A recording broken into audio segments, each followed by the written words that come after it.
Hello. So we're going to start with a long title. And I want to ask you a question, so you have to raise your hand. How many of you know about the asset store? Okay, that's what I thought. Now, how many of you, wait, keep your hands up. How many of you have actually bought something or gotten something for free from the asset store? Ha! Okay, my data showed me that about 33% of you had, but apparently the data lied. But that's okay. That's okay, because this talk is still for you. It's for solo developers, it's for small teams, and it's for big studios. And you're going to hear me say that a lot because I wrote it a lot in the notes here. It's for people who want to finish their games faster. It's for those who want to earn extra money so they can spend more time focused on whatever it is they really want to be doing in life. And how many of you are publishers on the store already?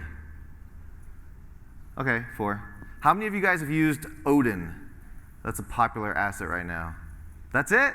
All right, well, the developer's right there, so.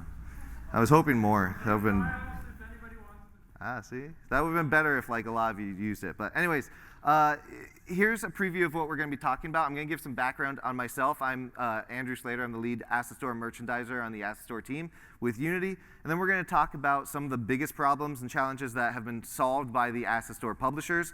Chances are you've probably used some of them already, or maybe all of them. And then finally, we're going to talk about Drone, which is this really killer upcoming game that was created by publishers who are funding the development of their game through Asset Store sales of their tools, which is pretty phenomenal. So about me, I started as a user, then became a publisher, and now I'm the merchandiser.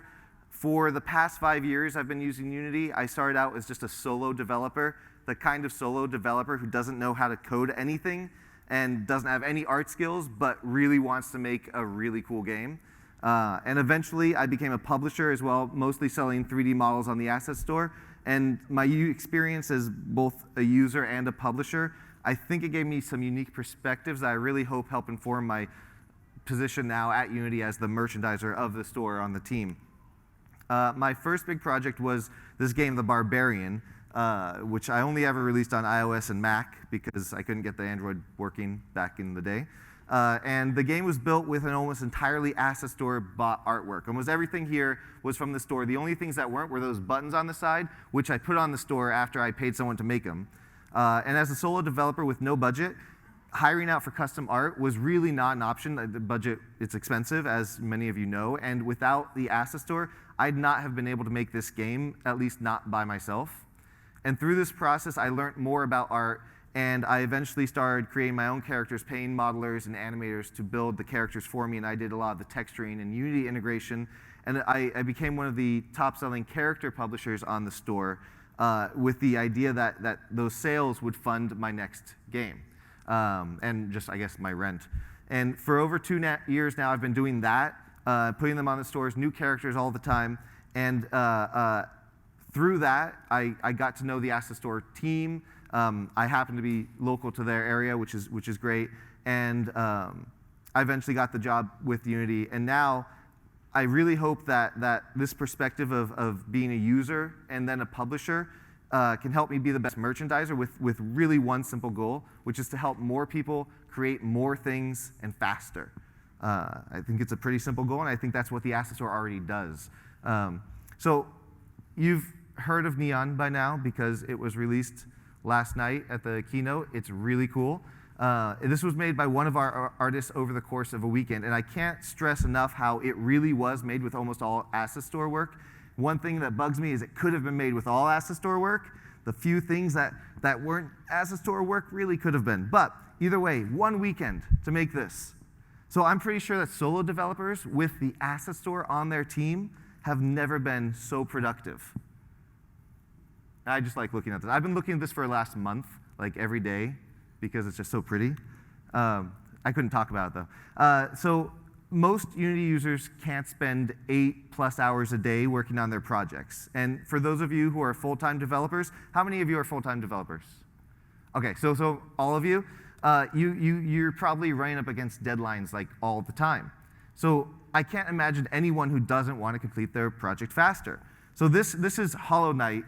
It's a really cool, have you heard of Hollow Knight? You don't have to raise your hand for that one. It's a really cool game. Team Cherry is a successful indie studio, and William, he's the artist on the team, and using visual scripting assets on the store, he's able to test out character AI without going to Dave, who's the programmer half. That's pretty cool.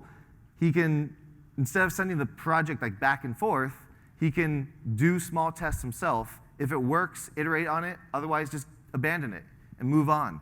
I like that. And this is my favorite slide, perhaps. So read it. I'm going to talk slowly because there's not much to say. Large studios use the asset store as well. From prototyping to shipping titles, the asset store is often a key component of all developers, individuals, small teams, and the biggest of the studios. So that's Blizzard.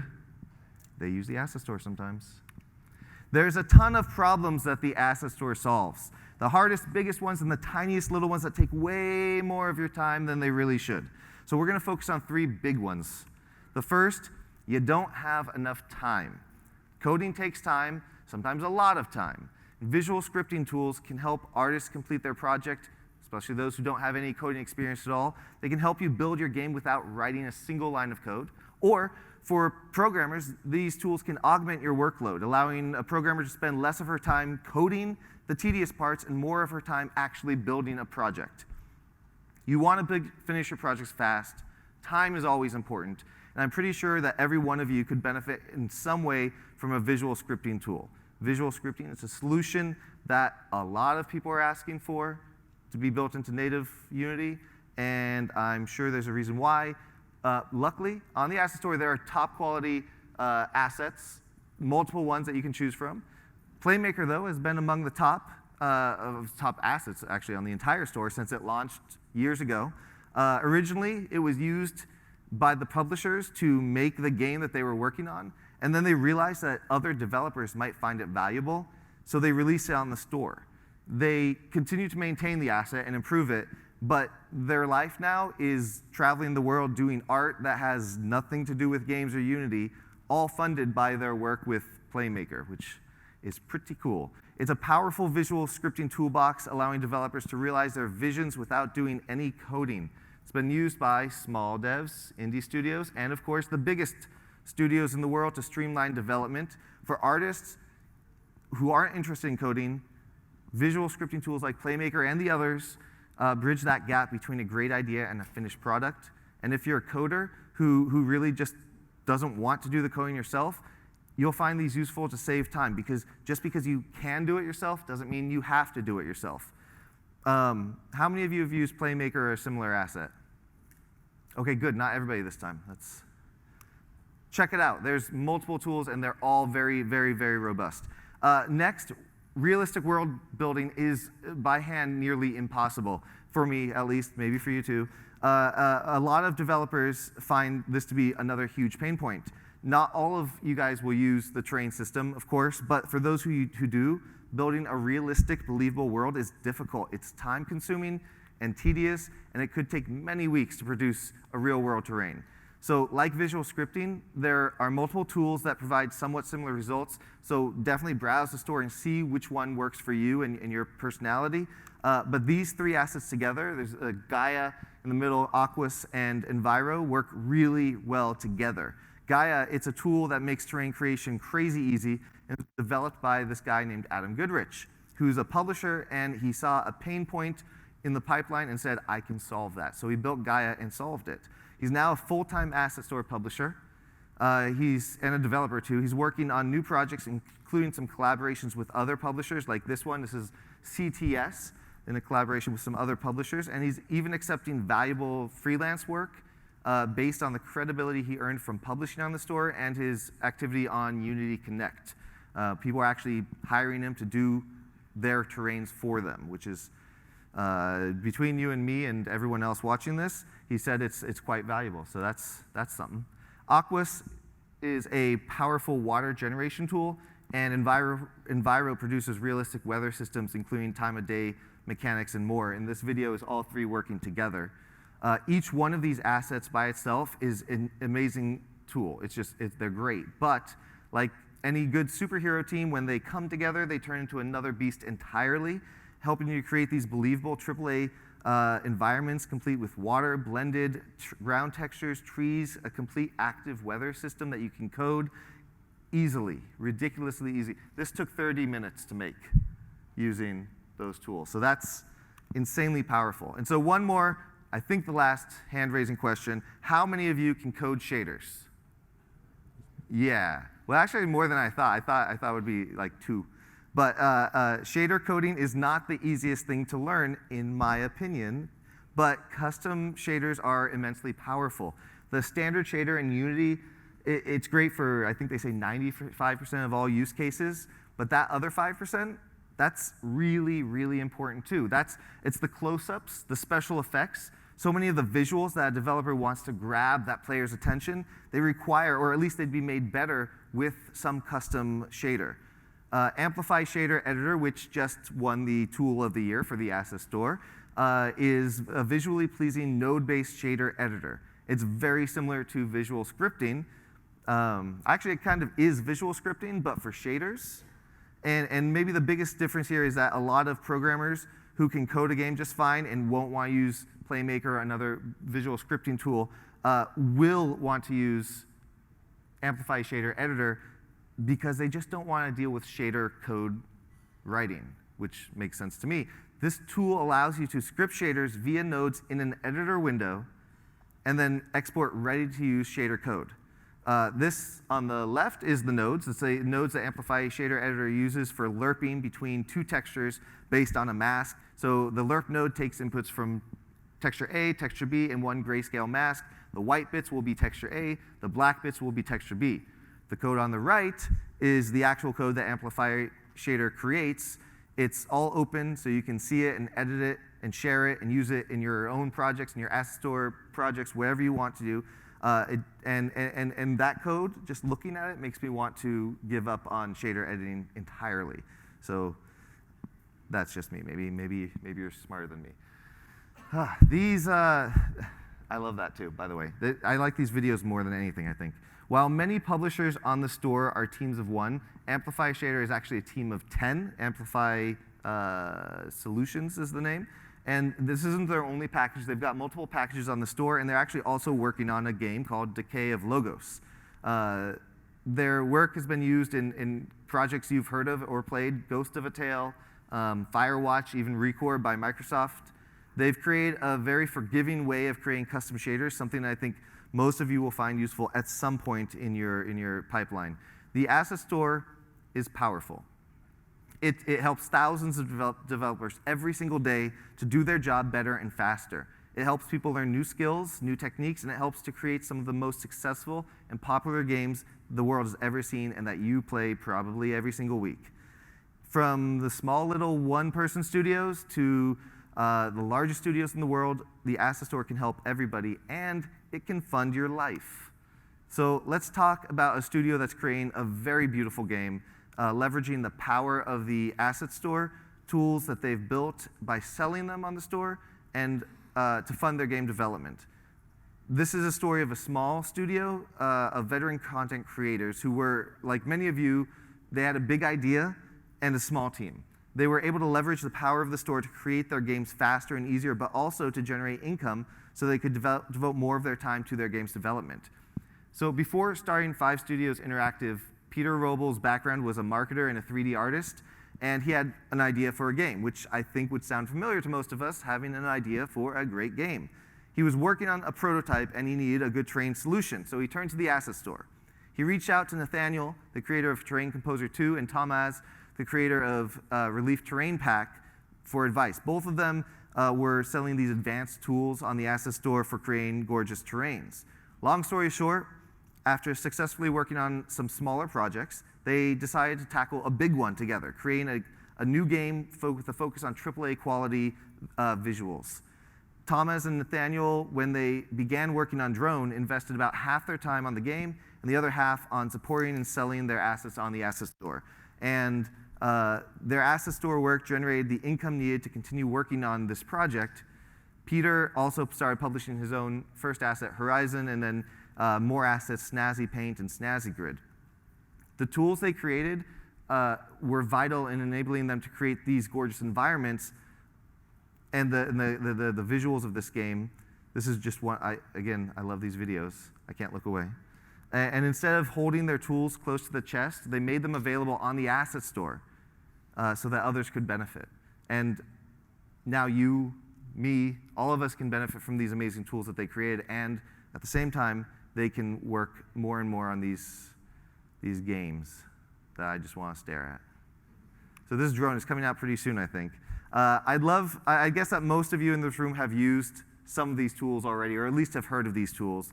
For this team, the asset store became the financial vehicle they needed in order to build their game. And I have no doubt that drone will enable them to pursue even more interests in the future.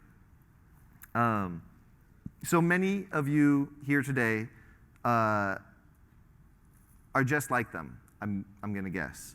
And you've already produced some quality work that could earn you income on the asset store. Or you have an idea in your head of something that might work really well, and you think you could actually build it pretty easily. People tell me all the time, even when I was a publisher before I started with Unity, that they have some tool, and they say, should I put it on the asset store? Every single time, yes, do it. Put it on the store.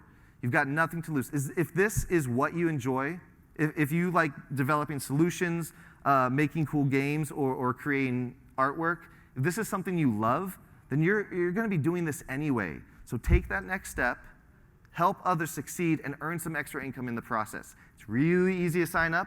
Just click that Sell Assets page in the top left corner of the asset store.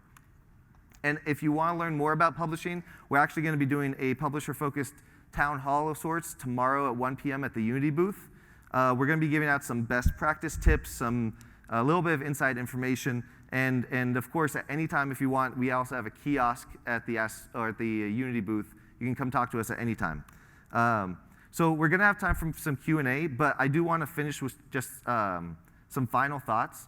My own journey with Unity is completely intertwined with the asset store. And countless other Unity users, I think, probably feel the same way. And for those of you who haven't tried out the store, which was like none of you, but people online might have not tried it, one request, try it. Try it.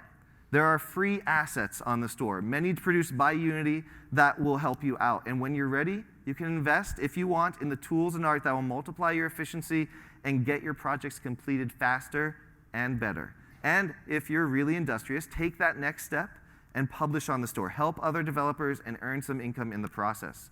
Whatever it is that you're doing with Unity today, I would bet that the asset store can help you succeed as a user or as a publisher or both. Thank you, and we have time for questions at those microphones.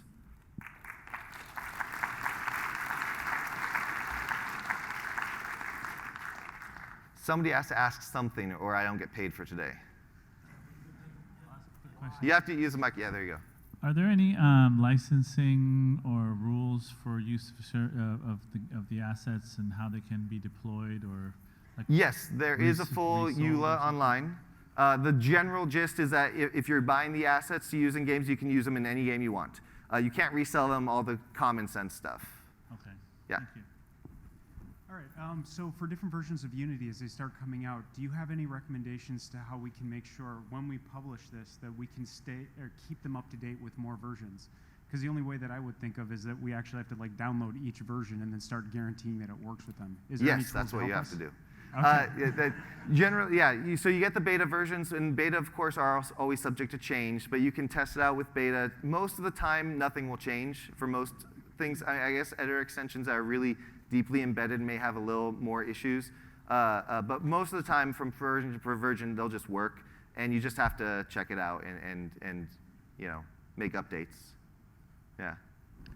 Is there any publicly available information on asset store sales when you're trying to make a decision whether putting something out there and supporting it is something that we'd want to do opportunity cost-wise? Is there any? There is no publicly available info, but maybe I can make some right now. Not everyone, of course, is making a full-time salary. Some people are. Just like any business, the asset store is a business. You do have to, if you want to be the top, you pretty much have to either make something that's phenomenally amazing and important for everyone to use, or you have to work at it. You have to market yourself well. And if you do browse the store, not everyone does the best job of marketing their assets, but some do a great job. It really depends heavily on where you live. There are publishers on the store from all around the world, and if you're in New York City versus some other country that doesn't have the highest income, then you don't need to make as much to make a living. But I think in general, it can augment your income to a great deal. And again, if you like and enjoy what you're doing, chances are you're already going to be doing it, so it's not going to take that much extra time to do a little marketing and support work for the asset. I have open source projects, and sometimes I struggle with the asset store when I pay for an asset, and then I don't know how to deal with the open source side of it. Do you have any recommendations for that? I think our EULA says that you can't give it away for free, the source of it. So if it was embedded in the project in such a way that nobody could extract the files, then that would be fine. But if people can, if you get Playmaker and then somebody gets your project and then can then take Playmaker out and use it in another project, then that wouldn't be okay. Right. So it's you'd have to figure out some way to embed it. Smarter people than me are down at the kiosk and can probably fill you in a little bit more too. Cool, Yeah. thanks. I've seen that some assets have per seat licensing requirements. Is that just a setting that you set when you add your asset? And then also, how is that enforced? That's the editor extensions category has that, and there's per seat for the larger studios that might have X number of developers on it. It's enforced basically the same way that Unity enforces its own licensing per seat. So whatever, it's not my, unfortunately, thing that I do. So whatever is done to enforce that is the same mechanism we use to enforce the assets. Okay, thank you. Hi. Hi. Students often would like to buy stuff on the asset store, but there's students who don't have a lot of money. So is Unity looking into having a student discount in the future, potentially? There's always conversations about stuff like that. Okay. I don't know what will happen in the future, but I do know that we do keep students as a separate cohort, and we look at you guys as a group rather than bundling you in with everybody else. So we are aware of the pain points of finances when you're a student. I think we were all students once as well. Of course. So I don't know what will come in the future, but it's definitely something we're aware of and would like to find a solution for. Thank you. Anyone else? Yes, good. Do you know what the profit share breakdown is by having something? 30/70 currently. 30/70. Yeah. You can thank Apple for that, probably. Nothing else? Excellent. Have a great day, everybody.